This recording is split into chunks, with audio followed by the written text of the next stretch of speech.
Muchísimas gracias por amanecer con nosotros. Sí, aquí literalmente se ha amanecido en esta plataforma RD Elige en CDN. Queremos agradecer que en todas estas horas que han implicado un proceso preelectoral, electoral y postelectoral, ustedes estén con nosotros. Y esto no se ha terminado porque mientras se esté contando el último voto, ahí estamos.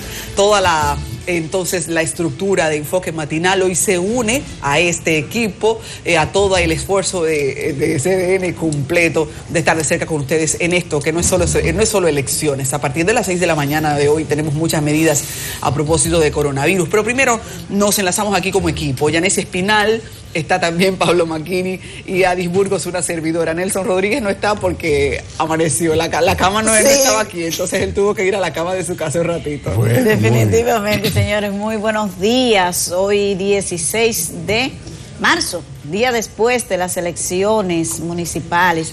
Encantado, CDN ha estado en cobertura permanente. Gracias por ese trabajo tan eficiente de mantener debidamente informada a la población. Y nosotros, ustedes saben que hay un cambio en el mapa electoral. Así que de todo eso estaremos hablando. Buenos días, señor Macchini. Muy buenos días, caramba, Adis Burgos, Yanessi Espinal, buenos días, país. Esto es un enfoque matinal con vocación electoral. Esto es un pisa y corre. Pero aquí estamos, un día más, que no es un día cualquiera, es el día después. ¿Comenzar por dónde? Reconociendo al gran pueblo dominicano, que una vez más, y ya uno se ha puesto viejo diciendo esto, se comporta a la altura de las circunstancias. Yo en las suspendidas elecciones lo medí, voté en 45 segundos, ayer voté en 38 segundos. Todo en orden, todo en paz, un comportamiento ejemplar en el 99.3, deje un 0,7 ahí para... ¿Y tú eres de los que se quedó con el romance de votar en Baní? ¿Votas aquí? No, yo siempre voto en Baní, siempre voto, porque yo soy banilejo que vive en la capital. Yo voto aquí, señores, tuve que cambiarme muy lejos y trabajo. Bueno, sí, porque tienen un asunto... Baní es un barrio residencial de la capital, pero señores, ahí están, tanto llamar al diablo, que el diablo llegó. Desde la óptica peledeísta, uno lamenta mucho aquello del yo te lo dije, pero siempre se supo. El gran vencedor de todo esto, por supuesto, que es el Partido Revolucionario Moderno. Hizo la tarea y ese PRD, mientras tanto, como yo le decía, en el 15 se convirtió en una institución política, hizo la tarea y ustedes están viendo los resultados mucho más exitosos para el PRM de lo que ellos pensaban. Se quedó corto Roberto Fulcar, que vino aquí creo que fue el miércoles, si mal no recuerdo, y hizo una serie de pronósticos. Se quedó corto Roberto Fulcar. El jueves, sí, el jueves. Y sabes qué, Pablo Yanessi, hay que agradecer al PRM en este cambio que les está representando para su historia como organización, que se han comportado sin agitar y sin apresurarse.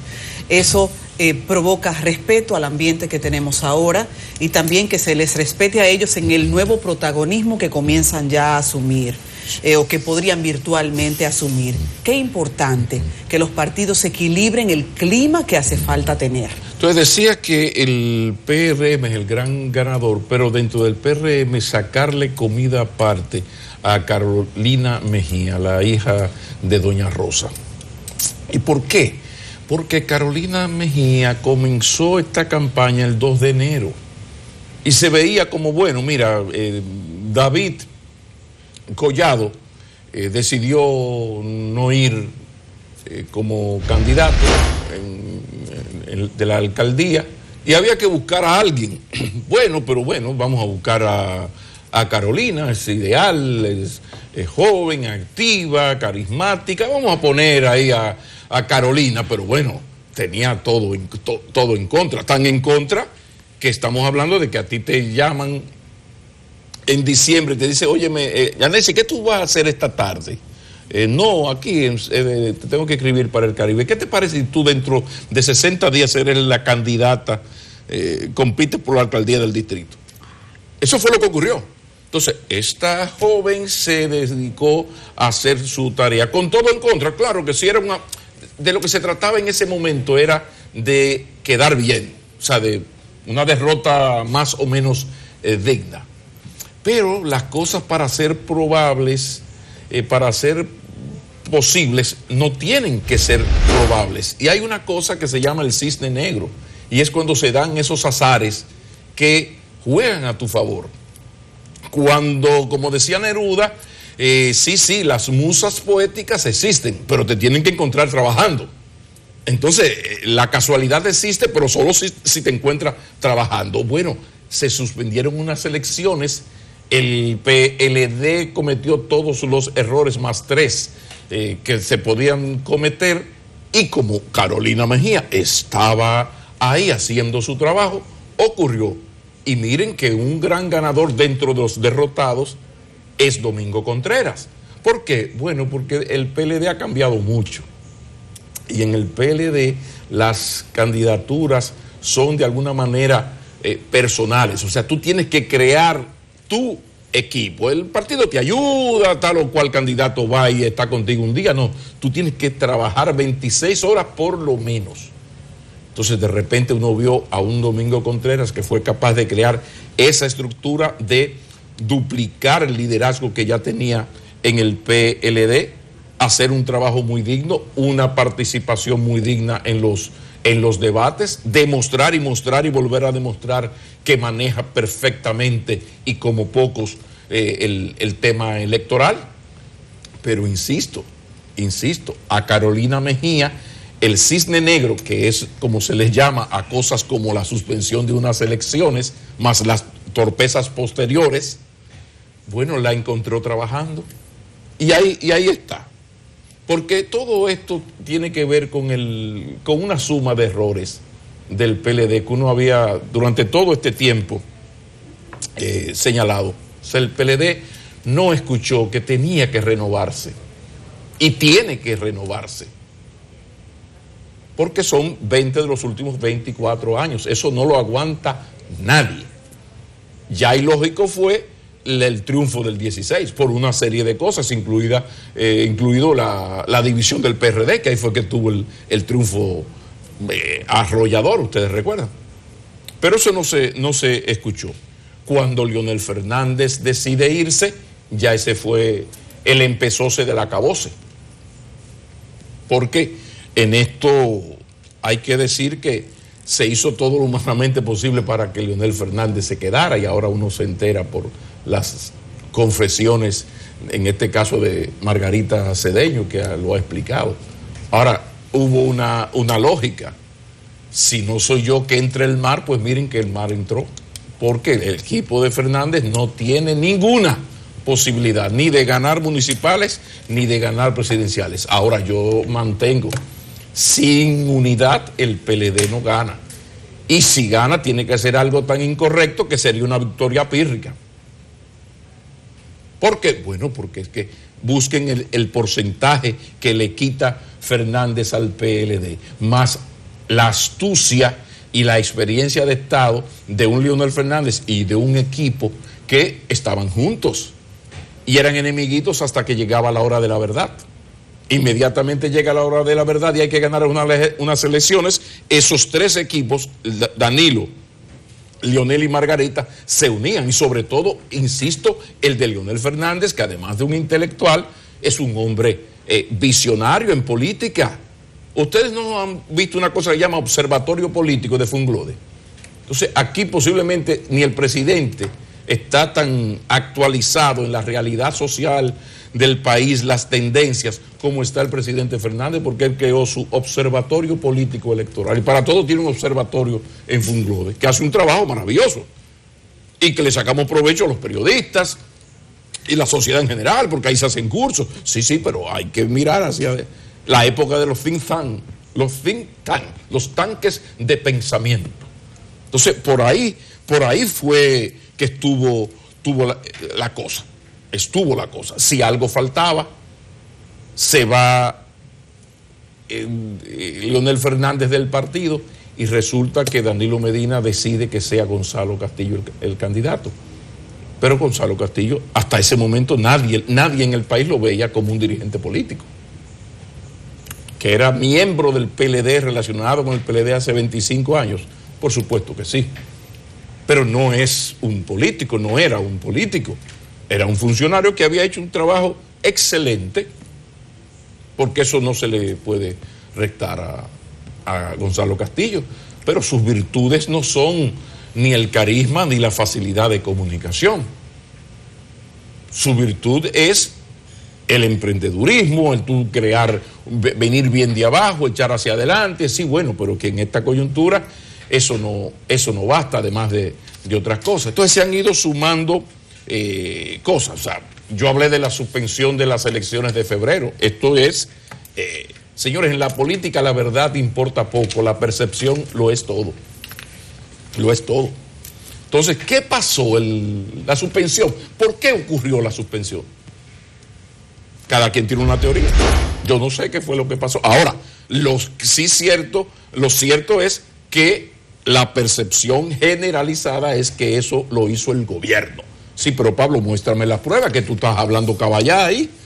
Dime, ¿en base a qué? Sí, bueno, guardemos las pruebas. Yo te estoy hablando de la percepción. Se logró eso. O sea, esto que ocurrió ahí fue responsabilidad del PLD.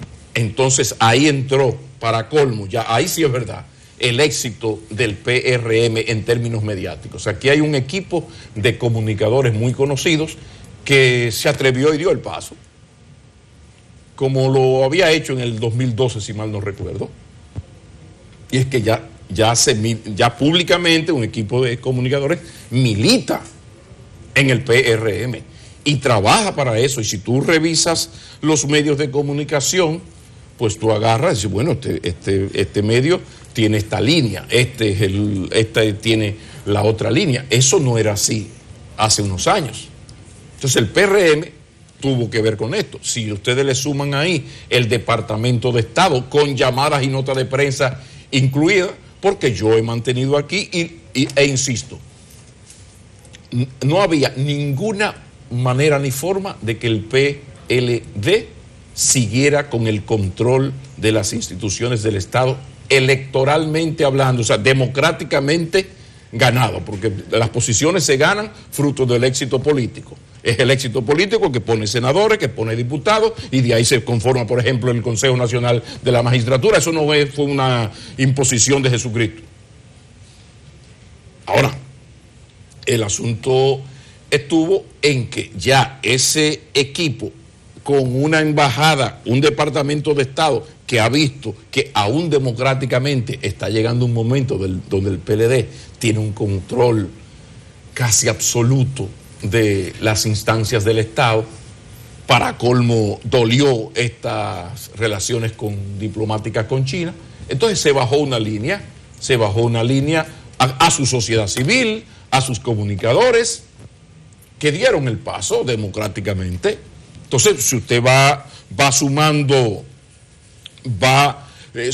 todo esto que yo le voy diciendo, bueno, ocurre lo que ha ocurrido. Claro, con un porcentaje que nos quedamos cortos todos. Aquí fuera del área habíamos hablado, todo el mundo se quedó corto. Nadie esperaba que el PLD ganó en Santiago y Santo Domingo Norte. Todo lo demás son pequeños municipios, por aquí, por allá. Entonces, bueno, ¿qué pasó? Bueno, es que el PLD subestimó, porque tenía 20 años en el gobierno, tiene 20 años en el gobierno. Cuando usted tiene 20 años en el gobierno, usted se acostumbra a que siempre le den la razón y llega un momento en que se comienza a creer sus propias mentiras. Y todo el que intenta señalarle lo contrario lo toman como enemigo. Y no es así. Entonces, ahí están los resultados. Ahora, ¿qué queda? Bueno, que cada quien revise sus cosas. El PLD tiene un trabajo inmenso que hacer. ¿Qué va a pasar? Porque este ciclón batatero tiene una repercusión terrible en mayo. Pero que es en mayo, estamos hablando de 60 días. No es que ahora que el PLD ahora tiene 6 meses para las elecciones de noviembre, como las norteamericanas. No. Ya.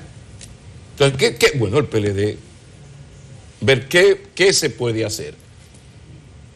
Hoy es el gran derrotado. Ya Leonel Fernández fue derrotado en la medida en que sale del PLD, pues sale de las posibilidades de poder. Pero el asunto de que cuando Leonel sale del PLD ya había salido del poder, porque después de lo de Quirino hubo un antes y un después en ese partido. Entonces ya él estaba afuera, él sale totalmente y fue un hombre que fue presidente 12 años. Yo nunca entenderé cómo tú prefieres irte a la oposición sin ninguna posibilidad de ganar, pudiendo negociar, que se te ofreció que fuera Margarita Cedeño, que además es tu esposa, como candidata, y mantener el partido unificado, porque si alguien sabía y sabe que en el PLD sin unidad no hay victoria, y si hay victoria es tan pírrica que ya veremos lo que ocurrirá posteriormente. Pero ahí está el profesor Fernández, hizo lo que él consideraba que tenía que hacer y para lo que salió, porque no salió del PLD para ganar las elecciones ni ahora ni en mayo. El PLD tiene eso, la renovación que uno tanto le había aconsejado tiene que revisarse, el asunto de la impunidad absoluta, no guardar las formas, el chiste de mal gusto que yo siempre hago del puertorriqueño, allántame aunque sea, allántame, o sea, ¿qué es lo que ha pasado? Este Ministerio Público, impunidad absoluta, ¿cómo es posible que con el desgaste lógico del gobierno, del PLD, todavía el Ministerio Público, el Procurador General de la República esté ahí? Para colmo, una persona que no es que tú le vas a quitar los 400,000 pesos de los que vive, una persona rica que no tiene problemas económicos, o sea, no es una maldad, espérate que yo tengo una hipoteca, espérate Danilo, aguántate. No. Entonces, ¿qué pasó? Bueno, esto, demasiado tiempo. Ahora, el otro actor político, el PRM, bueno, al PRM no hay que decirle cómo se hace corrupción en el gobierno. Al PRM no hay que decirse, porque el PRM es el PRD que ha gobernado y todas las marrullerías de la política dominicana las conoce el PRD y el PRM ahora. Entonces sabe cómo frenar. Hay unos financiadores de los partidos que invierten en los procesos electorales y en los líderes y luego le cobran. Si va a ganar las elecciones de mayo, Abinader que se prepare para decirle al que lo ha ayudado económicamente, si tú me ayudaste y te lo agradezco. Pero yo no puedo, esta rueda hay que detenerla, porque si el PRM no detiene la rueda de la impunidad absoluta, de que cada nuevo partido de gobierno es la antesala de que nos parte el corazón, de un desengaño como los amores. Entonces, lo que viene aquí, bueno, los Bolsonaro, Duterte, el de Filipinas, pero son presidentes como locos, sí, pero elegidos democráticamente por los pueblos. ¿Y fruto de qué? ¿Porque los pueblos se vuelven locos? No, porque la clase política dominante vuelve loco de indignación a un pueblo. Y es el momento donde un hombre dice, oye, que me lleve, es como cuando el hombre de paz es acorralado y usted va y le humilla a su madre. Entonces el hombre pierde el control, que entre el mar, ya, ¿sabes? Usted le faltó el respeto a la vieja, yo sé lo que tengo que hacer. Pero un hombre tan pacífico, sí, en política con los pueblos pasa igual. O sea, ¿por qué Donald Trump es presidente? Bueno, por el descuido de los demócratas. Vayan a Brasil. ¿Cómo llega Bolsonaro? Bueno, porque la gente del PT le rompieron el corazón al pueblo brasileño. Y por ahí siguió la cosa. En definitiva, aquí queda todo por hacer en lo que tiene que ver con desmontar. Esta es una gran oportunidad para desmontar una cultura política marrullera, que Participación Ciudadana lo demostró ahora. Resulta que las perversiones que ocurren alrededor de los recintos, el que más la practicó fue el PLD, pero el PRM también, porque es una cultura. Y el Partido Reformista, por supuesto, bueno, si no lo hace el Partido Reformista, o sea, es lo que yo llamo la partidocracia, es una forma de hacer la política que electoralmente a corto plazo da buenos resultados. Bueno, ¿cómo vamos a comenzar a desmontar eso? Esta es una excelente oportunidad. Ojalá, quiera Dios y Tatica la de Higüey, que el PRM, Luis Abinader y los que han ganado pues estén a la altura de las circunstancias. El PRM, los PRMistas saben cómo se corrompe la gente, cómo se hace dinero desde el Estado con vagabunderías. Ellos saben, es decir, que saben cómo cerrar esas brechas. Y si un mérito tiene el PLD, es que ha creado una de las mejores estructuras normativas, leyes para frenar la corrupción. Lo único que falta es la voluntad política y lo que yo llamo la garra. O sea, si tú tienes una ley y esa ley no sirve para nada, que es lo que ha pasado con la ley electoral, pues no estaba prohibido hacer campaña fuera de campaña, hacer política fuera de campaña. Bueno, tuvimos 7 u 8 videos, ¿pasó algo? No pasó nada. A eso yo le llamo. Entonces, ¿para qué sirve la ley electoral? Para nada. Ahora hay unos señores sometidos a la justicia por compra o por venta de boletas, a ver qué va a pasar con ellos.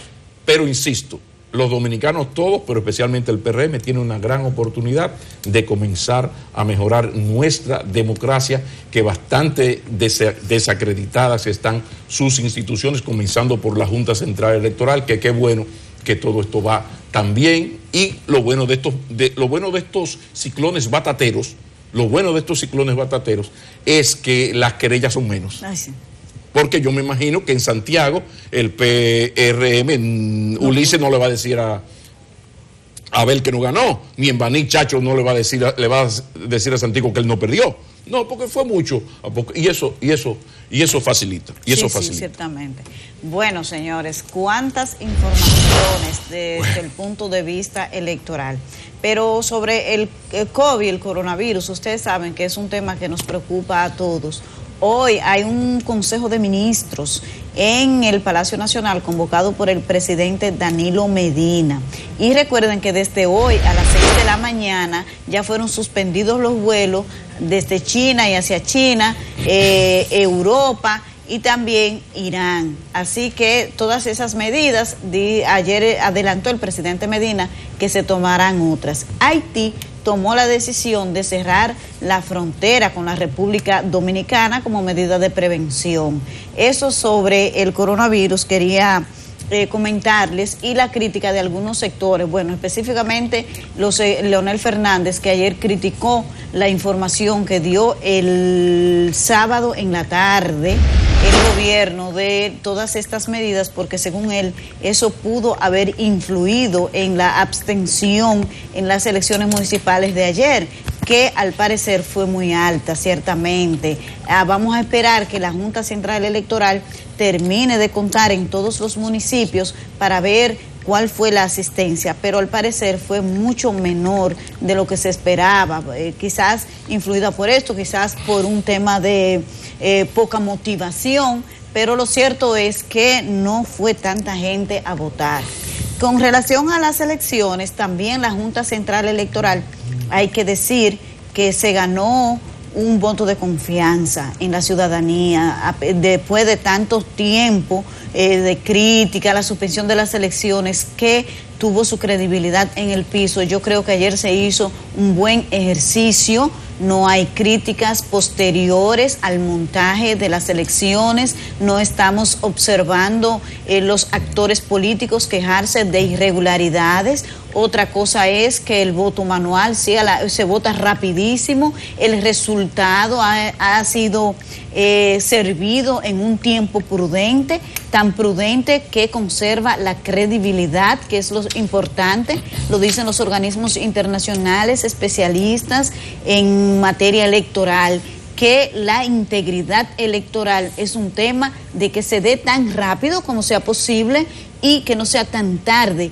que el resultado no sea fiable. Eso es un tema. Otra cosa es que parecer los escáneres que compró Roberto Rosario en el 2016 pues funcionaron, dieron resultados. Así que ese dinero, qué bueno que no se va a perder, porque ya comprando equipos y almacenando equipos para votar no es posible seguir así. Esas son todas noticias buenas, pero especialmente al pueblo dominicano que siempre muestra una actitud cívica, va militantemente, lo ha hecho en cada proceso, en estos últimos, desde las primarias, desde lo que pasó el 16 de febrero y ayer, con un comportamiento ejemplar. Esta es una ciudadanía ejemplar.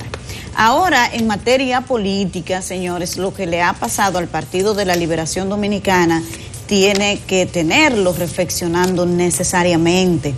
Tenemos que recordar aquellos discursos de sus dirigentes, porque su gran apuesta era las elecciones municipales, porque evidentemente que en el nivel presidencial tienen mayores dificultades por la división, por la candidatura que al parecer no termina de prender, de arrancar con el crecimiento que se hubiese querido ya a 2 meses de las elecciones. Entonces el PLD siempre concentró su discurso en el éxito municipal.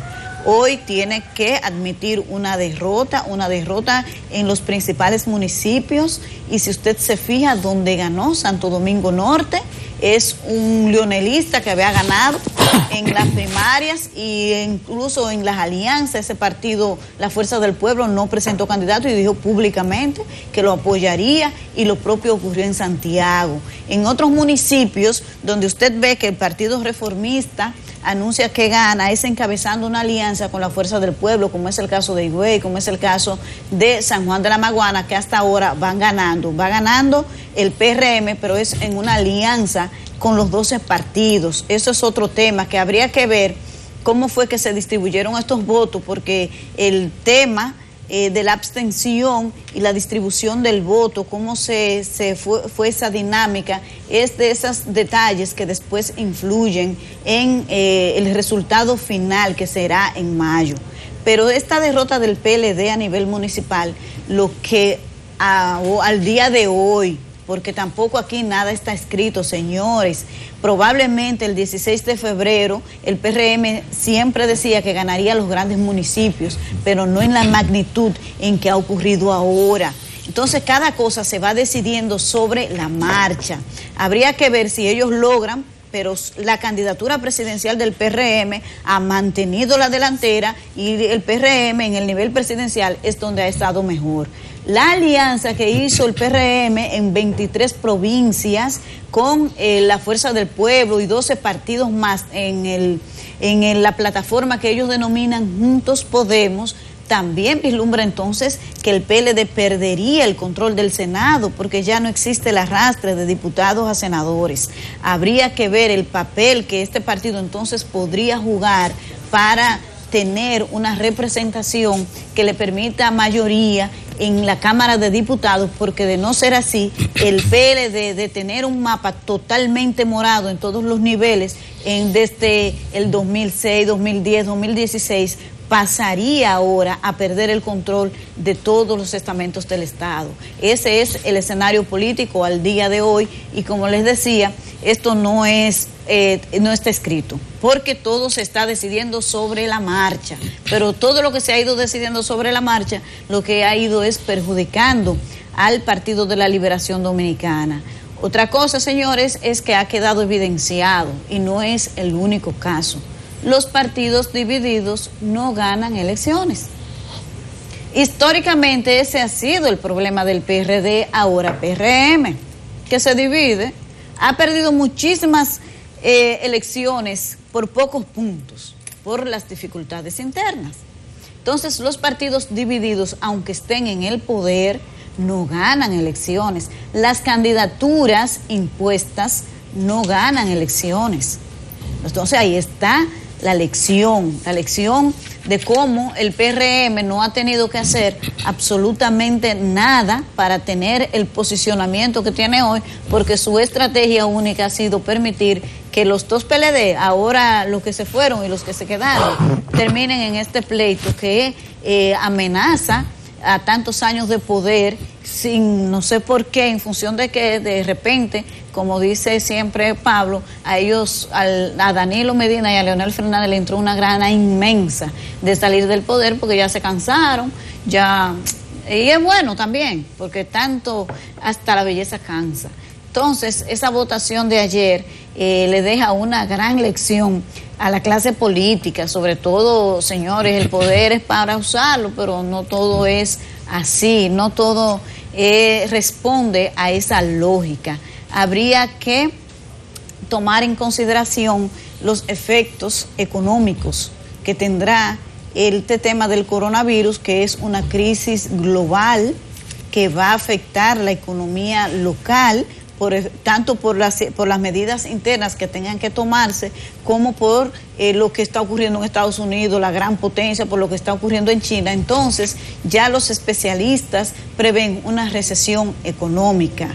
No hay peor receta para un gobierno que tenga que salir que una crisis económica. Ese es el mejor jefe de campaña de cualquier partido de oposición.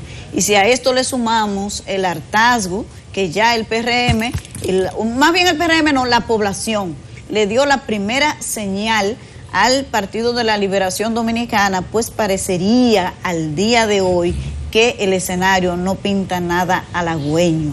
Así que así hay que seguir analizando los numeritos. Finalmente, ¿cuántos cargos? Eran 1.849 cargos con regidores, pero 158 municipios básicamente de municipios cabecera. Increíblemente lo de el PLD perdió Santo Domingo Oeste, que era un municipio que al parecer ellos lo daban por ganado. Los Alcarrizos perdieron en el Gran Santo Domingo, San Cristóbal, Baní. O sea, las grandes demarcaciones no fueron ganadas por el Partido de la Liberación Dominicana, por lo que se tiene hasta ahora.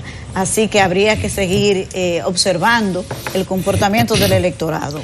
Y acostumbrarnos. Yo creo que los dominicanos tenemos que acostumbrarnos a esto que está ocurriendo. Y ojalá que sea así, ojalá que ningún partido gobierne más de 8 o 12 años, como mucho, demasiado. O sea, esa alternabilidad, hay que acostumbrarse a eso, porque está demostrado que el desgaste lleva a errores increíbles. Y en un país tan presidencialista y donde todo gira en torno al Estado, pues se crean pues unos liderazgos que ya rondan el caciquismo nefasto, que ha sido nefasto. ¿Por qué no tenemos tiempo? Ya Rosario Espinal ya, sí, ya está Rosario Espinal por ahí. Porque es que una de las cosas que ya lo hablaremos adelante ha sido que de tanto gobernar, el PLD creó una especie de caciquismo en los municipios. Y llegó un momento donde el representante político del PLD tenía más poder que lo que mandaba la ley y la institucionalidad del país. Porque son buenos o malos. No, miren, usted ser jefe, porque aquí hasta el director de la policía todavía decimos jefe, durante 20 años transforma a cualquiera. Por eso uno tiene esa payola con la gente como Chanel, Rosa Mateo, hay 4 o 5 funcionarios, el mismo Gonzalo, hay un grupo de funcionarios, no Gonzalo, Montalvo, o sea, gente que el poder no lo ha puesto loco. Por eso son casos excepcionales. Tanto poder, 20 años, transforma a la gente. Entonces aquí ya hablaremos despacio con Rosario Espinal de todo lo que ha ocurrido, pero en esencia es que los dominicanos tenemos que acostumbrarnos a ese rejuego de la democracia, ganar, perder, de eso se trata, Aris. Y saben que una cosa son los resultados fríos que estamos viendo de la Junta Central Electoral y otra es entender todo esto, cómo se comporta una sociedad frente a momentos históricos, frente a situaciones, cómo se comportan los partidos y también este juego de ver un proceso electoral. Así que lo mejor que podríamos hablar es de alguien que conoce la política como ciencia y también a la sociedad. Por eso hemos invitado a Rosario Espinal, como has mencionado, Pablo, y ella está sentadita ahí, lista para conversar para ustedes. No se muevan. Continuamos en este enfoque matinal electoral y recibimos, y qué bueno, a Rosario Espinal, socióloga donde hubiese sociólogo, una socióloga, una persona de una experiencia muy conocida y reconocida y que nos va a ayudar a entender un poco mejor este escenario político que se nos ha presentado. Yanesi, Adelante y valor. Pero los primeros análisis ya con relación al dato que ha surgido, este ciclón batatero, que lo llama Pablo, los primeros indicadores, ¿cómo se debe interpretar? ¿Cuál ha sido el sentir de la población? Porque ha ocurrido algo que quizás se sabía que podía pasar, pero no en la dimensión en la que ocurrió. Vamos a ver. Y buenos días, que lo malo de hablar mucho fuera del aire es que uno comience, como teníamos 15 minutos hablando, pues no saludé, perdón. Bienvenida, Rosario. Gracias. Eso es lo malo. Gracias. Lo que ha pasado es lo que se proyectaba en términos del ánimo político, pero que quizás todavía pues había gente que no lo veía posible porque es un partido con muchos años en el poder y pues la gente pensaba de alguna manera u otra van a arreglar las cosas antes de las elecciones. Realmente ya en el país se ha ido forjando un sentimiento en contra del PLD. Y no es de ayer, la suspensión de las elecciones fue la gota que derramó la copa. Pero esto viene desde el escándalo Odebrecht. Yo pienso que el escándalo Odebrecht ya le presentó al PLD como marca política un serio problema. Hasta ese momento el PLD había logrado enviar la señal, por un lado, de estabilidad y eficiencia en el gobierno, y por otro, de que supuestamente no era tan corrupto como habían sido los gobiernos del pasado. Pero realmente el escándalo de Odebrecht, que envuelve a todo el PLDismo, impacta. Marcha Verde va gestando un movimiento con un fuerte componente de clase media, que entre paréntesis, yo no sé por qué a la gente le preocupa cuando uno dice clase media, porque la clase media es un actor político muy válido, claro. No tiene nada de malo. A veces hay personas que dicen que no es de clase media. Es realmente, el movimiento Marcha Verde fue un movimiento con un componente de clase media. Otro aspecto que la gente aquí no quiere aceptar, que dice, no, aquí la clase media no es tan grande. La clase media aquí es grande. Es más, en autoidentificación de clase, cuando uno le pregunta en encuesta a la gente, ¿usted se considera de clase alta, de clase media, de clase baja? El porcentaje que se autoidentifica de clase media es mayor que el porcentaje objetivo medido cuando se utilizan factores socioeconómicos para decir el porcentaje es 30% de clase media, socioeconómicamente hablando, pero quien se autoidentifica como clase media en la población es mayor que el 30%. Entonces, aquí hay una clase media indiscutiblemente. Este es un país que ha crecido en los últimos 16 años consecutivamente. Después de la crisis económica del 2004, este país no ha tenido, hasta el día de hoy, la va a tener pronto, pero no ha tenido hasta el día de hoy una crisis económica severa. Entonces, cuando en un país hay un crecimiento económico, por más desigual, porque es desigual, ese crecimiento económico genera una clase media urbana. Hay que ver a Santo Domingo para entender lo que han sido los últimos 16 años. Entonces, esa clase media, que fue el bastión electoral del PLD en el pasado, recuérdenlo, esa clase media fue el bastión electoral del PLD, este gran Santo Domingo, sobre todo, esa clase media ya, desde Odebrecht en adelante, comenzó a volcarse en contra del PLD. A eso le agregamos la división del PLD, que también tiene un efecto negativo en ese partido, y llegamos al punto en que estamos de las elecciones de ayer, donde el PLD paga un costo electoral por el acumulado de Odebrecht, de no haber actuado el Ministerio Público efectivamente para enfrentar los casos de corrupción y la división del partido. Todo eso sumado es lo que le abre un espacio a una alternativa del PRM. No hay nadie, no hay ningún candidato. El PLD podría tener hoy en día a Leonel Fernández, a Domínguez Brito, a Pared Pérez, a fulano Perenceja, a quien fuera, y estuviese pagando el mismo precio que está pagando. O sea que ahí habría que destacar entonces el caso de Brecht como un antes y un después, pero quizás sintonizar, puntualizar en el manejo que ha hecho el Ministerio Público del tema. Más torpe es imposible, ¿no?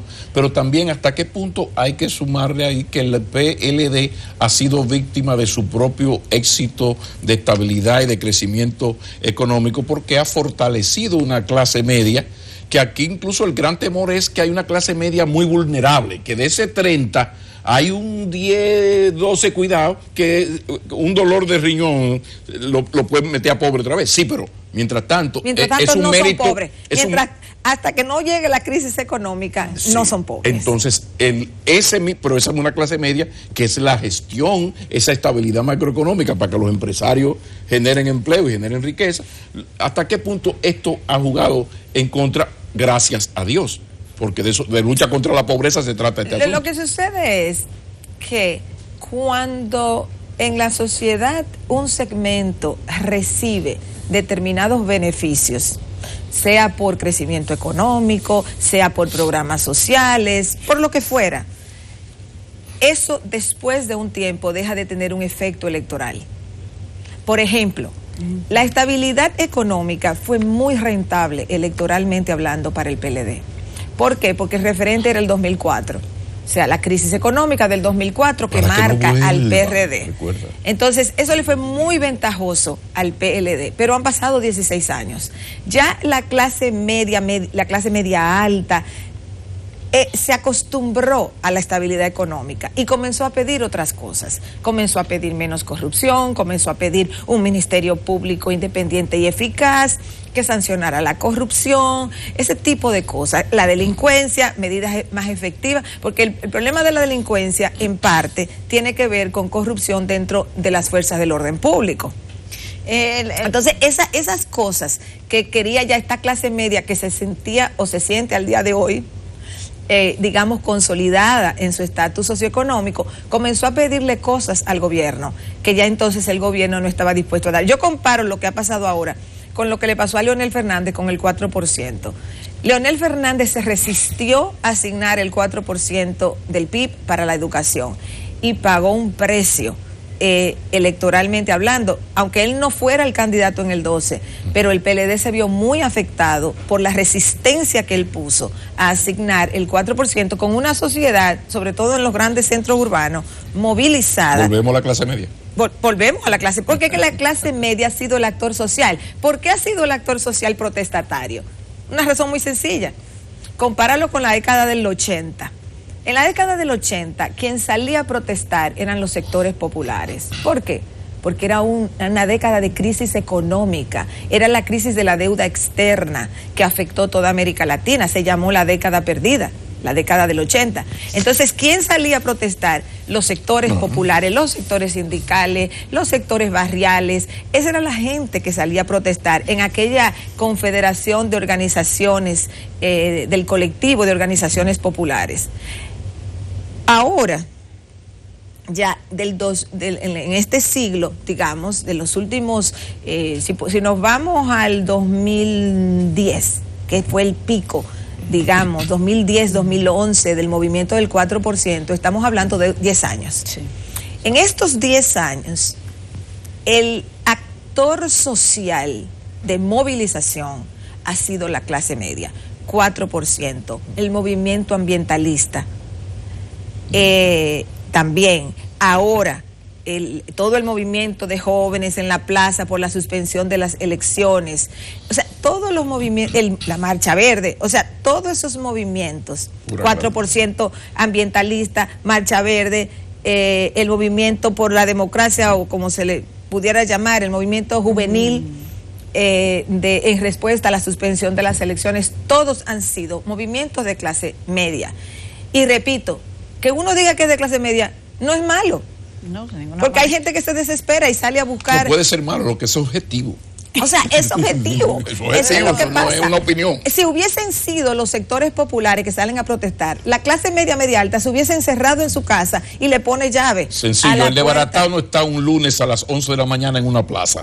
El desbaratado está o en su trabajo si lo tiene o buscándose la comida de su muchacho. Además, los movimientos sociales generan su contramovimiento social. O sea, ¿quién es el actor? ¿Quiénes son los actores? ¿Y cómo reaccionan los que no son actores centrales? Entonces, si hubiesen sido el tipo de protesta de la década del 80 por reivindicaciones económicas y demás, los sectores que están bien económicamente se hubiesen aterrado. Entonces, eso hay que entenderlo para ver esta dinámica. Y por eso es que en los grandes centros urbanos, por eso es que el PLD, aunque no se ha acabado de contar los votos, pero yo no veo ya cómo lo van a revertir o cómo se va a revertir, el PLD va a perder los grandes centros urbanos, indiscutiblemente. ¿Por qué? Porque ahí está el grueso de la clase media. Ya de cara a mayo, ¿cómo esto impacta? Parecería, o sea, lo que uno lee en el sentimiento de la población es que hay una decisión de un voto en contra de. ¿Cómo eso podría revertirse? ¿Usted cree que en 2 meses de campaña se mantenga esa tendencia? Si no vienen las protestas, que generalmente es lo que genera más indignación. Sí. Yo lamento mucho que aquí hayan separado las elecciones en la Constitución del 2010, porque la unieron para el 2016, la separan para el 2020, un error de la Constitución del 2010. Yo desde la década del 90 he sido defensora de las elecciones unificadas. He tenido a mucha gente en contra. Y una vez más te lo pregunto, ¿por qué? Porque te lo he preguntado como 20 veces. Pero ¿por qué? Explícanos por qué. ¿Por qué? Porque se pierde en participación electoral. Vota menos gente en las elecciones que no son presidenciales. Tú pierdes como un 20% del electorado. De hecho, el promedio 70 presidenciales, 50 municipales. Y cuidado. Todavía yo no tengo el dato último, porque no al día de hoy, no sé si ustedes lo tienen, pero yo no tengo. Parece que hubo una abstención importante. Ajá, pero yo no tengo el número final porque no han acabado de contar los votos, pero no me extrañaría que haya una abstención significativa. O sea, lo he visto he tratado de ver el número por los resultados municipales que han estado dando, pero yo no, entonces a esta hora no tengo el dato final. Entonces, perdemos un 20, un 30% de participación electoral. No es un fenómeno dominicano, eso ocurre donde quiera. Y el argumento en contra de que lo bueno de que haya unas elecciones en el intermedio es que como que se pasa a balance a cómo va el gobierno, dicen algunos. De que no es así.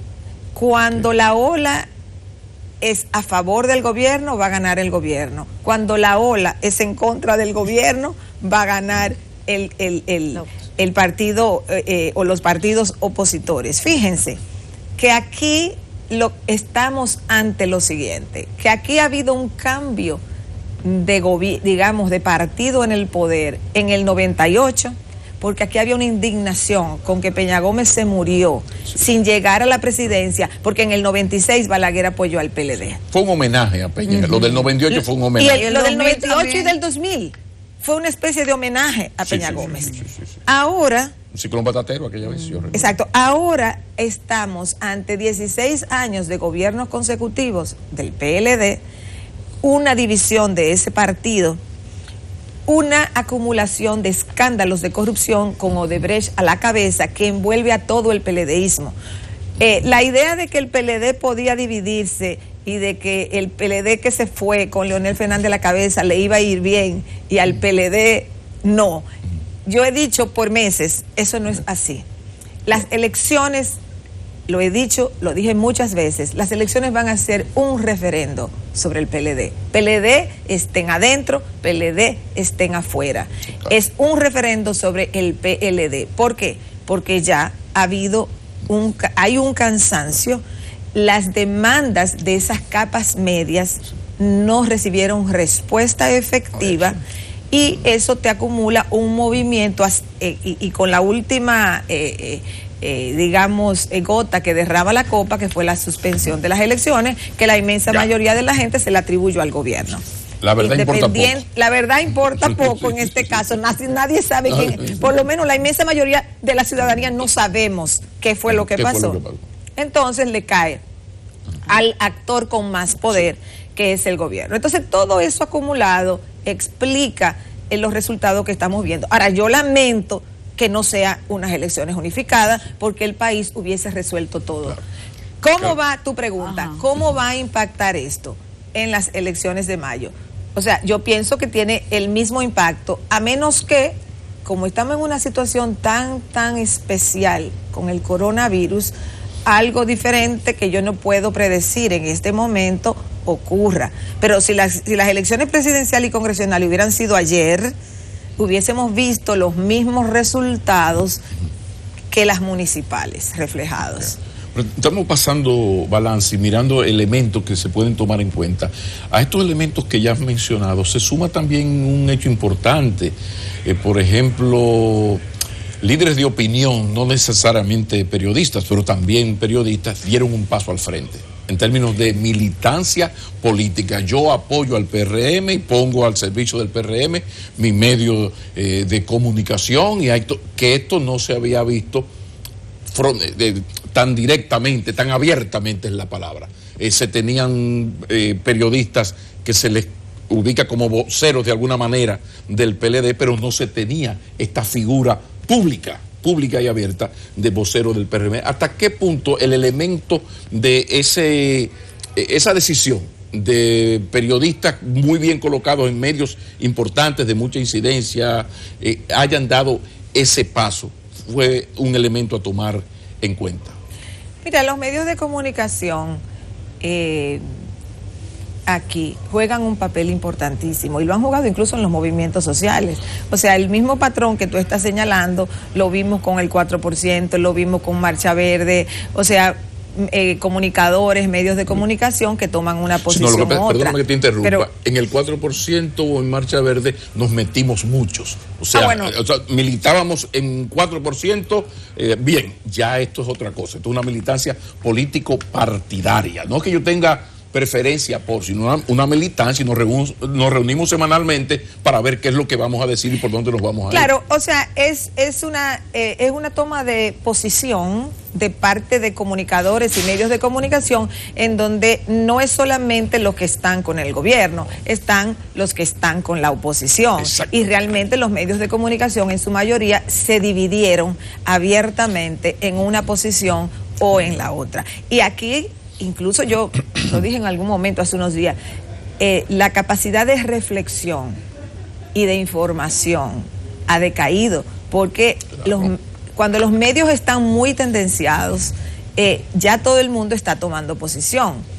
Y el rol informativo de los medios pasa a un segundo plano, porque está el rol de posicionamiento de los comunicadores a través de sus medios de comunicación en un sentido u otro. Así es que indiscutiblemente sí. O sea, cuando hay una ola de comunicadores, por ejemplo, a favor del gobierno y otra a favor de la oposición. Pero yo comprometidos militantemente, no es que yo quiero que gane tal, no, yo me reúno semanalmente y hay una línea política para. Claro. Eso es un paso hacia adelante. Claro, es lo que Gramsci llamaba intelectuales orgánicos. Gracias. Entonces se van posicionando los comunicadores como intelectuales orgánicos de los partidos políticos. Pero ¿y el papel de las redes sociales, toda esta forma que ha revolucionado la forma de hacer política, de comunicación, cómo ha influido? Porque incluso los medios tradicionales se nutren mucho de videos que se ponen a rodar. Antes eso no era posible. ¿Eso cómo influyó quizás en este resultado? Porque generalmente quien comete fechoría o a quien se le atribuye mayoritariamente es a quien está en el poder, pero eso hubo como una denuncia sistemática con relación a compra de cédula, irregularidad y ese tipo de cosas. Bueno, las redes sociales juegan un papel importantísimo. Alrededor del 70% de la población dominicana hoy en día tiene WhatsApp, usa WhatsApp, más específicamente, usa WhatsApp y usa Facebook. En el caso de Twitter es menos, es alrededor de un 10-12% de la población, es más de clase media alta el uso del Twitter, pero el WhatsApp y el Facebook está bastante generalizado, entonces es una forma de propaganda política también, ya cada quien hace su propaganda política, ya la gente no depende de un medio de comunicación oficial, de un periódico, de una estación de radio, de un canal de televisión, cada quien se convierte en un productor de su noticia y ahí es donde está el pleito real. Ahí es donde está el pleito real en términos de mensajes políticos, en quién produce más, en quién ataca a quién, y el fake news, o sea, eso es, yo a veces veo que sacan cosas mías que yo no he dicho. O algo que yo dije y me lo tergiversan con otro mensaje. Yo digo, ¿y esto de dónde salió? Yo no me entero mucho porque yo no estoy en las redes sociales, a propósito. Porque yo... Lo que habla muy bien de tu salud mental. Sí, porque yo he decidido que yo no me voy a perturbar mi mente viendo todos esos disparates que ponen. O sea que a veces que alguien me dice, dijeron tal cosa, y yo, no me diga. O sea, yo no soy parte cotidiana de las redes sociales. Es una decisión a propósito que tomé, nunca he entrado a Twitter. Pero las analizas, que es donde está la naiboa de esto. Bueno, tú no estás, pero sí estás. Lo veo como fenómeno indiscutiblemente. O sea, claro.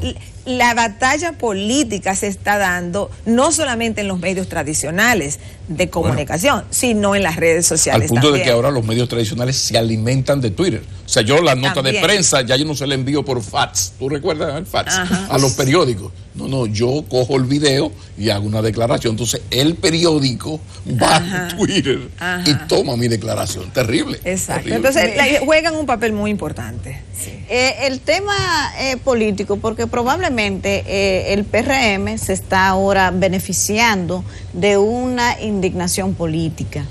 ¿Eso qué podría mantenerse a futuro? Bueno, ¿tú crees que vas a venir y vas a durar 20 años como el PLD? O quizás si no responde a los intereses de la ciudadanía, a lo que la gente quiere, que ya demanda más transparencia, va más allá del crecimiento económico, de políticas sociales. ¿Cómo sería? Sería un mensaje de tener en cuenta para gobiernos a futuro, ¿verdad? Mira, yo creo que el que haya un cambio de gobierno es positivo. O sea, es positivo para la política dominicana, es positivo para la democracia dominicana, es positivo. O sea, en términos de que haya un cambio de gobierno. Lo veo positivamente, no es para alarmarse, no es para pensar que se acabó el mundo. El PLD ha durado bastante en el poder, ha tenido la suerte de gobernar en estabilidad económica. O sea que el cambio está bien que se produzca. No puedo decir exactamente qué va a pasar en mayo, pero las tendencias, si no hay nada catastrófico en 2 meses, la tendencia ya está marcada. Es que incluido lo catastrófico. Bueno, incluido lo catastrófico. El de gobierno. Bueno, me refiero a factores. O sea, yo, por ejemplo, no sé cómo va a reaccionar la ciudadanía si aquí se toman medidas más fuertes con el coronavirus. Eso yo no lo puedo. Lo seguro es que no va a favorecer al partido de gobierno. No va a favorecer al partido de gobierno. Y yo no sé ni siquiera quién va a favorecer. Ese es el problema. Yo no sé. Es probable que no, que agudice el descontento. Pero yo no sé, porque cuando aquí sube el miedo, o sea, cuando el miedo sube, es muy difícil predecir la conducta humana.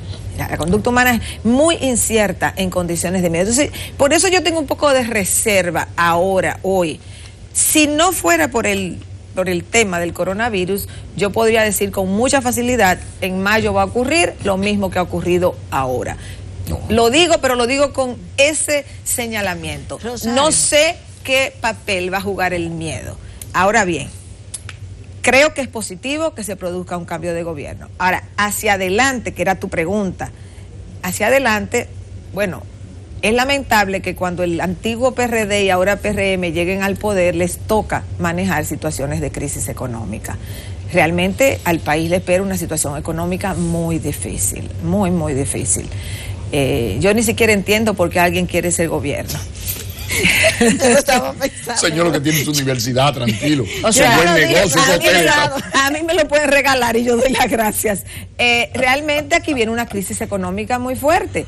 Aquí viene un desplome del turismo, porque es un desplome del turismo a nivel internacional. O sea, lo que va a pasar no es responsabilidad del gobierno dominicano, sea del partido que sea, y es algo sobre el cual el gobierno dominicano, del partido que sea, no va a tener mucha posibilidad de impactar, porque son condiciones externas que van a ir definiendo el proceso económico. Esto se puede parecer mucho a lo que pasó con Baninter. Aquí teníamos 40 años quebrando bancos y haciendo vagabunderías en el sistema financiero. Ahora, la bomba que se llamó Baninter, Bancrédito Mercantil, le explotó a Hipólito Mejía. Gobernando Hipólito Mejía, aquí más de 1 millón de dominicanos, pasó a ser pobre. Oye, ahí no valía la explicación. Espérate, que esto me explotó a mí. Esto es culpa también de PI y además de... O en la época no hay algo de eso. En el gobierno de Jorge Blanco, por ejemplo, la crisis era de toda América Acuérdate Latina. del Fondo Monetario. Era la década perdida, el Fondo Monetario imponiendo medidas de ajuste en todos los países. O sea, los gobiernos tenían muy poco margen, no era el dominicano solamente, eran todos los gobiernos de la región. Claro. México en el 82 dice no puedo pagar la deuda externa y ahí viene el fondo y obliga a México, y de ahí comenzó, incluso a partir de esa crisis económica, comenzó la división del PRI.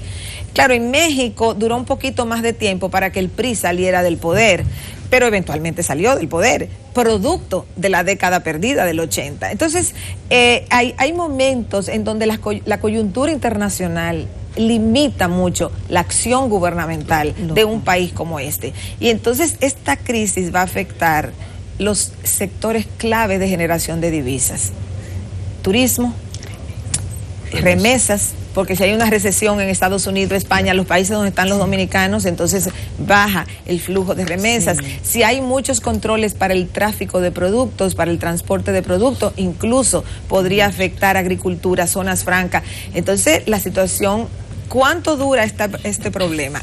Ahora, yo creo que es más fácil restablecer el transporte cuando se salga de esta crisis epidémica. Exportación, nosotros sacar para. Pero el turismo va a durar un tiempo. La gente va a quedar con mucho miedo. En Europa, por ejemplo, pienso que en Europa va a tener un impacto muy fuerte. La gente va a quedar con miedo de viajar, se va a quedar tranquila. Son niveles de miedo muy altos. Y su propio nivel económico también va a sufrir, porque ellos tienen una situación ya personal en su país. Claro, y el paseo, el turismo es algo agregado. Tú lo haces cuando estás en bienestar económico, si no, tú no lo haces. Entonces, la situación económica es complicada. Es complicada para cualquier gobierno. Para quien sea que gane en mayo, va a tener una situación difícil. Por cierto, volviendo a mayo, el candidato del PLD, ¿tú crees posible que haya una mejoría en el trato con la comunicación? ¿Cómo tú ves que en esta coyuntura el candidato del PLD, Castillo, pues haya tenido esta actuación tan... ¿cómo decirlo elegantemente? O sea, no es un buen comunicador. Entonces, esta situación agrava, le facilita las cosas, ya hay que hablar menos. ¿Cómo tú analizas el candidato en esta coyuntura ahora? Nueva coyuntura. Mucha de la discusión que se ha dado en torno al PLD ha sido enfocada en el candidato. Ahora, yo pienso, y sabemos, digamos, las deficiencias que hay. Ahora, yo pienso que cualquier candidato del PLD estaría afectado por dos cosas. Estaría afectado por la división del PLD y por la longevidad del PLD en el poder y, son tres, la falta de respuesta del gobierno a las principales demandas de las capas medias, sobre todo en área de transparencia. Esos son los temas que ya has desarrollado magistralmente. Yo te pongo el próximo caramelito, que es este. Ya ese claro, lo explicaste. Un candidato por sí solo, para superar el peso negativo de esos factores, de esos tres factores, división del PLD, longevidad en el poder y que no se respondiera a las demandas de las capas medias, esos tres factores le hacen a cualquier candidato el trabajo sumamente difícil. Entonces, como ya de entrada están estos factores operando en contra de las candidaturas del PLD, porque lo vimos ahora fue municipales, ahora eran 158 alcaldías, 235 distritos municipales, y el PLD se va a ver afectado negativamente, incluso en el caso de candidatos que no eran malos. La marca lo razón. Exacto, la marca del partido ya le fue negativa. Una especie de espiral del silencio del voto. Claro, entonces ya esa es, digamos, el peso de todos esos problemas que al final se resume como la marca PLD, pero que son todos esos elementos. Y todos esos elementos no son necesariamente iguales. O sea, la división del PLD es una cosa, la longevidad es otra, la falta de respuesta a las demandas de las capas medias es otra. Cuando tú sumas el efecto de todo eso, entonces ya el PLD lleva una carga que lo mejor que hace es salir del poder. O sea, lo mejor que le puede ocurrir al país es que ella salga, porque el PLD necesita oxigenarse. Sí. El PLD necesita entender, y eso hace tiempo que, por lo menos yo lo he dicho muchas veces, otras personas también creo que lo han dicho, el PLD necesita oxigenarse, el PLD necesita quitar del medio toda esa gente que quiere repostularse, todos esos productos viejos de la política. Y hacer lo que se negó a hacer, lo de la renovación. Muchos Juan Ariel Jiménez, muchos de esos muchachos. Pero para hacer, como no lo hizo desde el poder, que pudo haberlo hecho, pero no lo hizo. Nunca es fácil, porque también en una democracia los partidos no están para durar tanto tiempo. Vamos a ser claros. El PLD se ha beneficiado. O sea, el PLD... Son 16 años corridos. El PLD, lo que pasa es que el PLD se benefició de 16 años de estabilidad macroeconómica, que lo benefició. El PLD se benefició de hasta octubre del año pasado haber mantenido la unidad partidaria, porque aunque desde el 15 viene la división, sí, pero bueno, no se producía oficialmente. Y el Cherry fue la división del PRD, ya vámonos. Y tercero, la división del PRD y antes del Reformista, o sea que el PLD gobernó en condiciones muy auspiciosas, y el PLD no ha gobernado nunca fuera de su zona de confort. Sí, está fuera de su zona de confort. O sea, el PLD está fuera de su zona de confort porque por todas esas razones que acabo de mencionar. Entonces, el PLD le haría muy bien irse a la oposición, tratar de oxigenarse, de sacar de circulación todos esos productos viejos que tiene. No porque los viejos en la vida sean malos, no. Ahí me tengo que incluir yo. Y pues, yo puedo ser mala, pero no por vieja. Entonces, y tú, Pablo, ya nosotros somos señores y señores. Pero de cierta edad, cosa que duele mucho. Exactamente. Pero no es una cuestión de edad nada más. Es una cuestión de gente que ha estado en el poder por mucho tiempo. Uno ve los candidatos, muchos de ellos, a senadores, a diputados.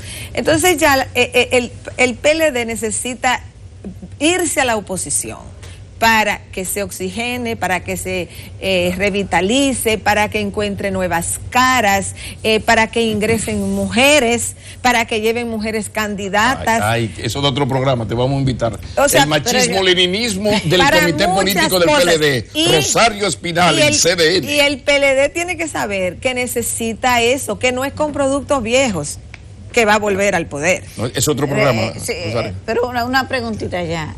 Finalmente. El coronavirus, sí, finalmente finalizando, el coronavirus, que ya hay medidas, vamos a decir, extremas aquí. Pero ¿y eso no va a afectar la forma de la campaña, que es haciendo mítines, que caminata, que los candidatos les encanta abrazar? No, ya ellos comenzaron a dar codazos. Pero ¿cómo van a hacer la campaña ahora? Eso presenta también... Que la hagan de manera mediática. Que la hagan de manera mediática. Que sale más barato. Los demás, no sé si le sale más barata la campaña, porque los medios de comunicación cobran mucho. No, yo digo de las redes.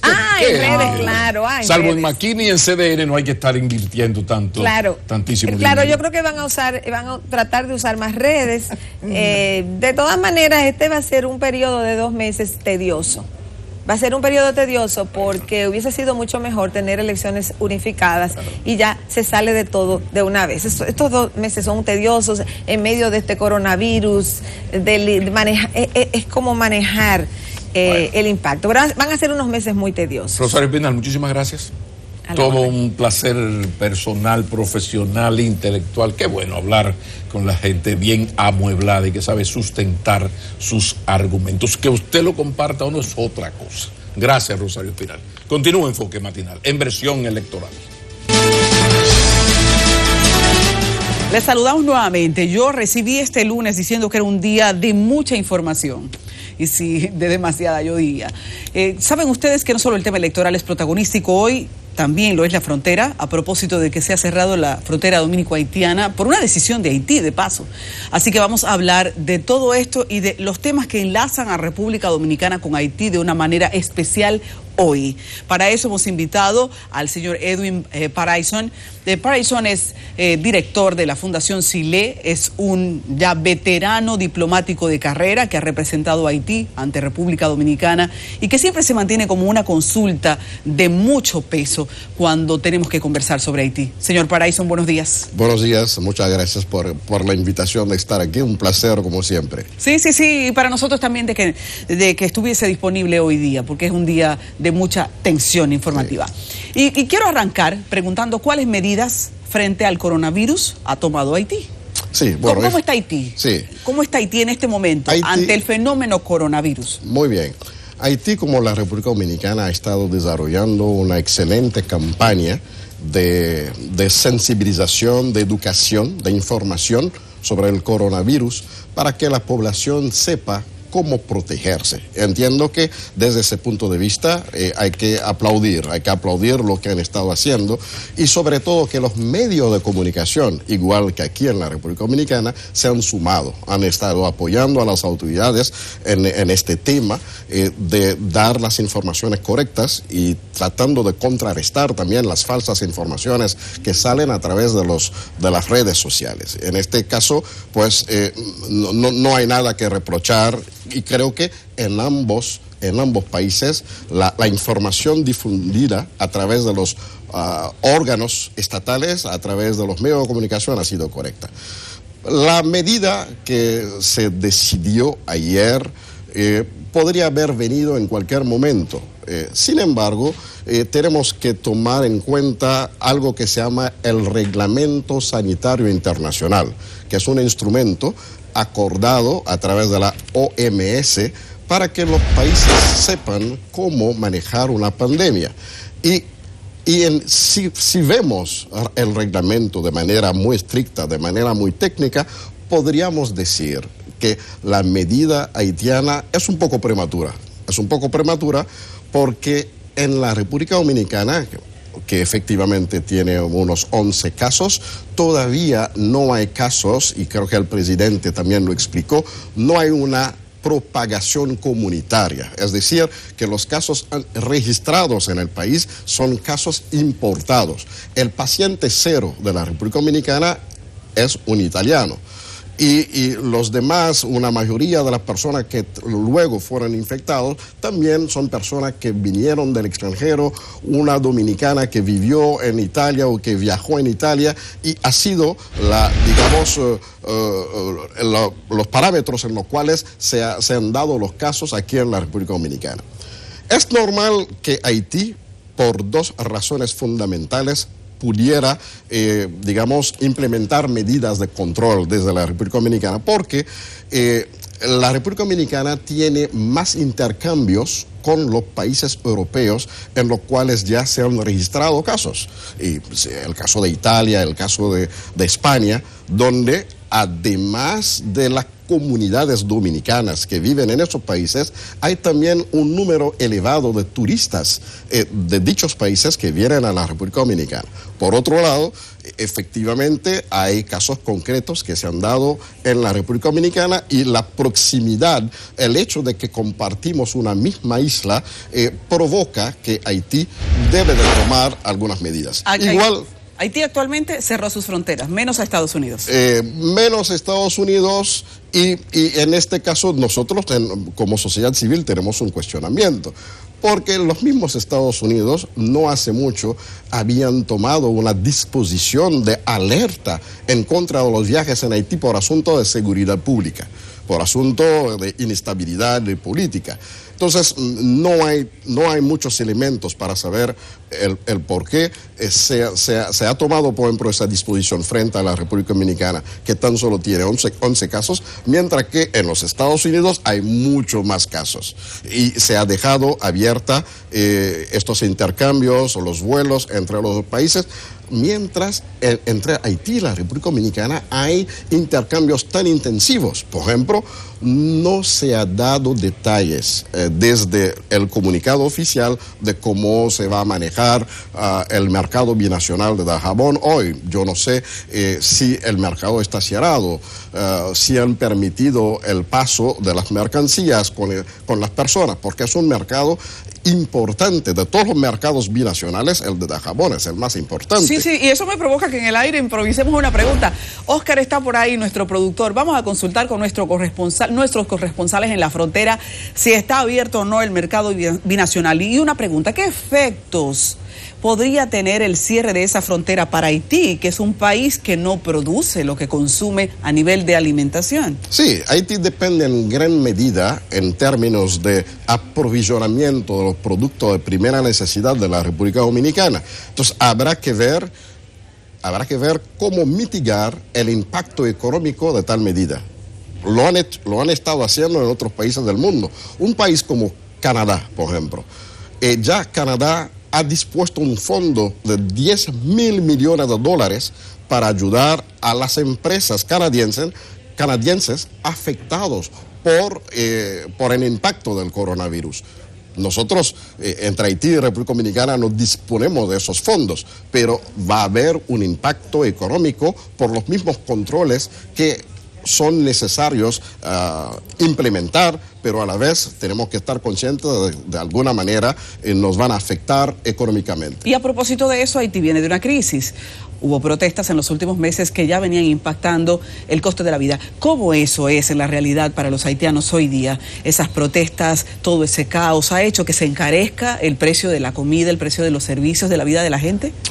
En parte sí. Y está muy bien que hayamos tocado ese punto, porque también el hecho de poner restricción, a pesar de que la medida dice bien claramente que el paso de mercancía va a estar permitido, pero de alguna manera va a haber un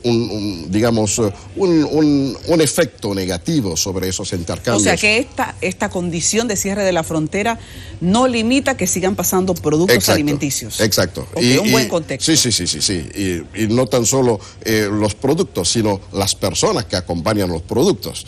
Se ha dicho que esas personas deberían de conseguir del lado dominicano algún tipo de prueba de que le han hecho el examen, le han hecho la prueba del coronavirus y que no están infectados. Y de esa manera pero pueden esa decisión es un poco difícil porque las pruebas no están en la frontera, difícil. Para no decir imposible. Sí, y en este momento por lo menos. Insistimos en decir que yo diría que es normal que Haití pudiera tomar esa decisión. La República Dominicana en el lugar de Haití lo hubiese tomado. Hasta cierto punto, desde aquí, desde la República Dominicana, que no está en la situación de Haití hoy, es decir, que no es el vecino que tiene 11 casos, desde aquí hay mucha gente que estaban pidiendo que se cierre la frontera para poder proteger la población dominicana. Pero son decisiones que deben de tomarse de manera bilateral. Y las autoridades de los dos países tenían todo el tiempo para poder provocar en la frontera alguna reunión. Una reunión, digamos, a nivel político y una reunión a nivel técnico. Los cancilleres podrían haberse reunido, los ministros de salud podrían haberse reunido, porque cualquier medida de cierre de frontera, aún en una situación como la que estamos manejando hoy, puede verse de manera un poco negativa. Entonces, y sobre todo, digamos, con la delicadeza con la cual nosotros tenemos que manejar las relaciones entre los dos países, hubiese sido mucho mejor que las autoridades se sentaran y vieran efectivamente la necesidad de control sanitario en toda la isla, y sobre todo que la República Dominicana ahora tiene un deber solidario en ayudar a Haití en seguir resistiendo, porque hasta ahora Haití ha podido resistir. Digamos que Haití todavía no ha registrado su primer paciente y es bueno que las autoridades de ambos países se pongan de acuerdo para ver de qué manera se fortalezca la capacidad de Haití en impedir que entre el primer caso y que se propague, digamos, tanto en la población haitiana como hacia la población de la zona oriental de la isla. Se ha hablado mucho de la incapacidad que tendría Haití de lidiar con este fenómeno. ¿Cómo usted lo ve? Bueno, digamos que el sistema de salud de Haití es débil y todo el mundo lo conoce, lo sabe. Entiendo que ahí la OMS, la Organización Panamericana de la Salud también, conjuntamente con la República Dominicana, que tiene un sistema de salud más fortalecido, tal como yo decía ahorita, pues deben de manera conjunta ayudar a que Haití siga, siga en esa línea y que podamos evitar lo más lejos posible que llegue el primer caso. En el siglo XIX, Haití ha sido, digamos, uno de los países que más ha resistido al cólera. Y hay medidas claras que los dirigentes haitianos tomaron. En el caso del presidente Boyer, por ejemplo, dio órdenes al comandante de los puertos para evitar el desembarco en la isla desembarco de barcos, vale la abundancia, que pudieran tener infectados del cólera. También vemos cómo el presidente Fauville Hippolyte, un dirigente haitiano, manejó el mismo caso del cólera en el 1892 a través de un decreto presidencial impidiendo la llegada de barcos de personas que podrían estar infectados. Así que en el pasado histórico Haití resistió. No tuvimos cólera cuando el cólera estaba haciendo estragos en el mundo, hasta en la región. Un país como Jamaica, en la misma época, tenía más de 20.000, 30.000 muertos. Puerto Rico tenía miles. Las Antillas Menores tenían miles de muertos. Y Haití, el cólera nunca llegó a Haití. Llegó en el 2010 a través de las tropas de las Naciones Unidas y, tal como conocemos la historia, tropas provenientes del Nepal que lamentablemente trajeron el cólera en Haití, y hubo todo un proceso para responsabilizar a las Naciones Unidas de esa situación. Y entonces entiendo que los dirigentes haitianos pues tomaron esas lecciones de la historia y tomaron pues esa medida de control sanitario frente a una situación que afecta al mundo entero, y que esa decisión tampoco tiene que verse de manera muy negativa, no tiene que crear, digamos, espacios para la crítica. Haití está en todo su derecho soberano en poder proteger su población. Seguro. Y al mismo tiempo proteger la isla entera. Así es, así es. Una cosa es los rumores, una cosa son los rumores y las especulaciones que llegan, y otra poder entrevistar a alguien que de primera mano conoce cómo es el sistema de salud. ¿Cómo es el sistema de salud haitiano? ¿Qué vacunas ha conseguido garantizar para su gente? ¿Cuál es la capacidad médica de los hospitales? ¿Hay insumos? ¿Hay personal? ¿Cómo funciona un hospital haitiano? Bueno, igual que en la República Dominicana, hay hospitales que son los hospitales públicos, digamos, la red de hospitales públicos en Haití con capacidad en todas las ramas es muy escasa. No tenemos un hospital de calidad en todas las regiones del país. Nosotros a nivel geopolítico estamos divididos en departamentos y no tenemos un hospital de calidad por departamento, lo cual demuestra la debilidad de nuestra red de hospitales y de nuestro sistema de salud. Pero está también el hecho de que la salud ha sido manejado por el sector privado. Así que tenemos hospitales, tenemos clínicas, pero que son para las personas que pueden pagar costos bastante elevados. Y en ese sentido hay que decir que la República Dominicana se ha transformado en los últimos años en un destino de salud también para muchos haitianos que pueden pagar los costos de atenciones médicas en clínicas privadas. No estamos hablando del caso de las mujeres embarazadas que vienen a alumbrar en los hospitales públicos dominicanos, sino estamos hablando de personas de clase media haitiana que sí tienen la posibilidad de venir en cualquier clínica privada y recibir las atenciones, pagar para esto. ¿Qué esquema de vacunas ha conseguido el Estado haitiano garantizar para su gente? Sí, bueno, la verdad, al no ser médico, no tengo tanto los detalles a ese nivel, pero las vacunas, digamos, las más esenciales, sé que la población ha estado recibiendo. Cuando escucha hablar de muro fronterizo, un discurso que se ha batido aquí en los últimos años, ¿qué opinión le merece? Bueno, nosotros como fundación hemos dado nuestra posición al respecto.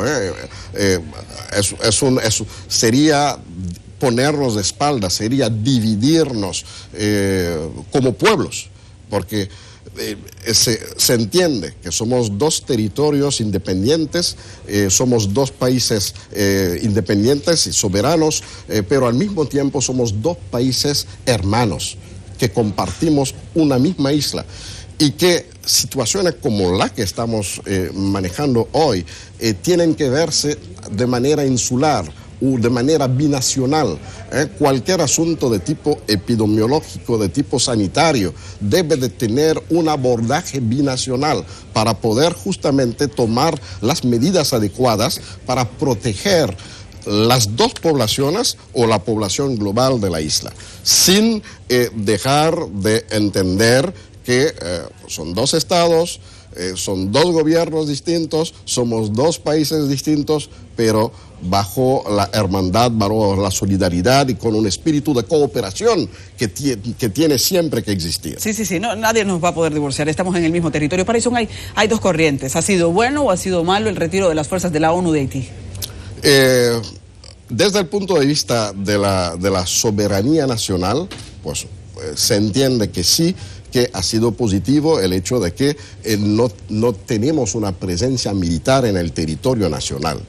Es lamentable ver que después de 10 años, más de 10 años de presencia en Haití, quizás no se ha ayudado tanto en los distintos campos en los cuales tenían que haber ayudado, porque hoy Haití, es lamentable decirlo, se ha dado un aflorecimiento de las bandas armadas. Entonces hay grupos armados que a veces controlan parte del territorio nacional, controlan zonas y controlan, digamos, carreteras, están haciendo un daño tremendo a todos los niveles y a veces la policía haitiana no tiene esa capacidad de control del territorio nacional, que muchas veces es una tarea de un ejército.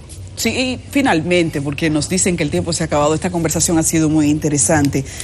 El 2 de marzo el presidente anunció un nuevo primer ministro. ¿Qué efectos podría eso tener, siendo que en los últimos 2 años ya van 4 primeros ministros en Haití? O sea, parece que no hay manera de satisfacer al pueblo. Sí, bueno, en efecto, sabes que lo primero es que el pueblo, las manifestaciones que se han dado han sido manifestaciones dirigidas en contra del mismo presidente Jovenel Moïse y se estaba pidiendo su renuncia.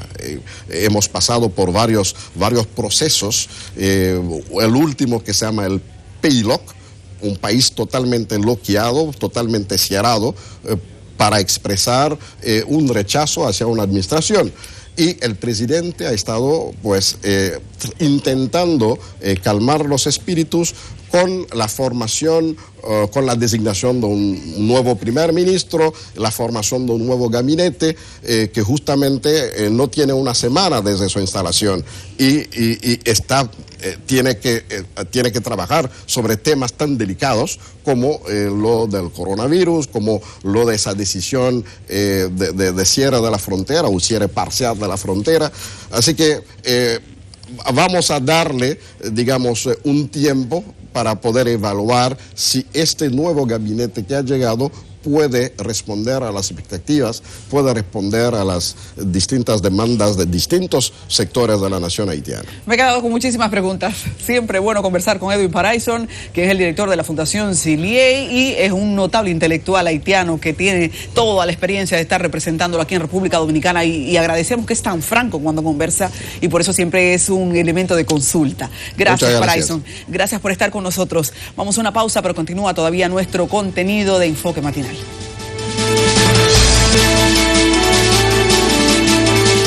Señores, estamos de regreso y no solamente se habla de coronavirus y elecciones, hay otros temas. El tema del derecho, que ustedes saben que influye en todo, también hay que tratarlo. Y como cada lunes, Rosa Pérez Melo está con nosotros para orientarnos. Hoy de un tema muy particular. Va a hablar Rosa de la hipoteca legal de la mujer. Rosa, ¿qué es eso? Bienvenida. Hola, gracias. Un placer poder compartir contigo la mañana de hoy y con nuestros oyentes en este día, ¿verdad?, cálido después de un proceso de elecciones. Hoy vamos a hablar de este tema de la hipoteca legal de la mujer casada. ¿Qué es eso, verdad? ¿Qué es la hipoteca? Es una medida conservatoria, una medida que para muchos resulta arcaica, pero que en nuestra legislación está establecida desde hace muchísimos años en los artículos 2143 y siguiente del Código Civil Dominicano. ¿Qué es esto? Es una medida en la cual la mujer tiene la posibilidad, en caso de que mayormente el señor, su esposo, tiene control. Antes el esposo era el único administrador de los bienes, es decir, el ser esposo era el que se encargaba de todo el manejo de los bienes de la comunidad.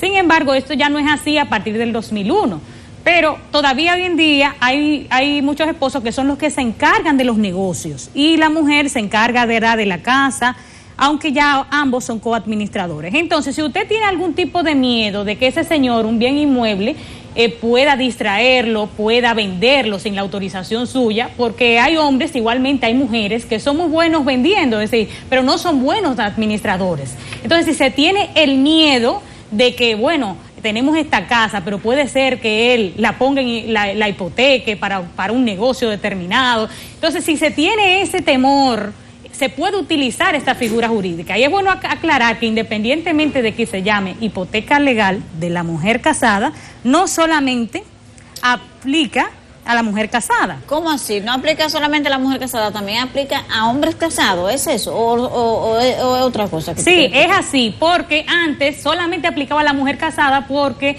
era una legislación que guardaba, ¿verdad?, que protegía, por así decirlo, a la mujer. Pero a partir del 2011, el hombre y la mujer, en cuanto a la administración de los bienes de la comunidad, entraron en plano de igualdad.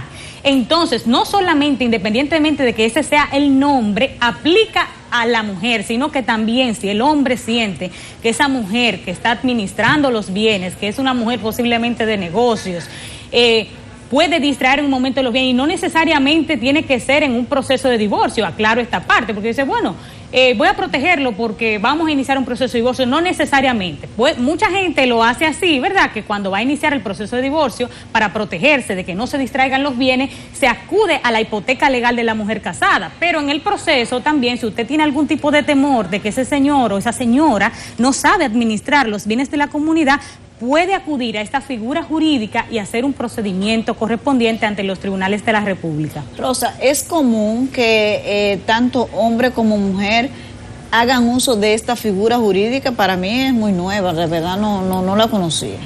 No, podría decir que no, que sí es común porque es una figura que tiene muchos años establecida en el Código Civil Dominicano, pero inmediatamente una mujer o un hombre acude a un abogado que tiene una situación particular, de que está preocupada porque el señor o la señora se emborracha mucho, que no sabe qué puede hacer con los bienes de la comunidad, el abogado le va a orientar y dice, bueno, pues vamos a hacerle un procedimiento ante jurisdicción inmobiliaria.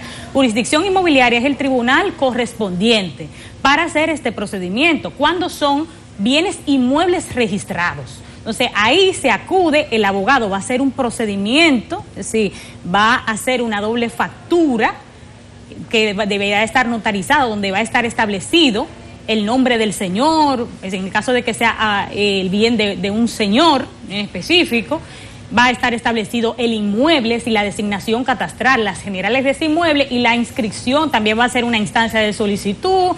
Hay una serie de procedimientos, también tiene que pagar unos sellos dentro de jurisdicción inmobiliaria. Es un procedimiento bastante expedito, pero va a tener la seguridad esa señora o ese señor de que a la hora de vender, el acreedor, ¿verdad? Siempre se solicita una certificación de estatus jurídico. ¿Para qué? Para verificar cuál es el estatus de ese inmueble, si tiene hipoteca, si tiene algún tipo de gravamen. Entonces, la persona que lo adquiera en esta condición, sabiendo que hay una hipoteca legal de la mujer casada inscrita, ya no sería un acreedor de buena fe y tendría que cubrir con los riesgos, porque puede ser que esta señora o este señor que haya inscrito la hipoteca en jurisdicción inmobiliaria no esté de acuerdo con esa venta, no esté de acuerdo con esa enajenación. Rosa, esa ley hay que hacer una actualización, porque eso de que se llame así, hipoteca legal de la mujer casada, ya es hora de cambiarlo, que se mantenga la figura tal vez, ese es el mismo concepto jurídico, pero ya es tiempo de que, por aquello de la igualdad de género, tú ves.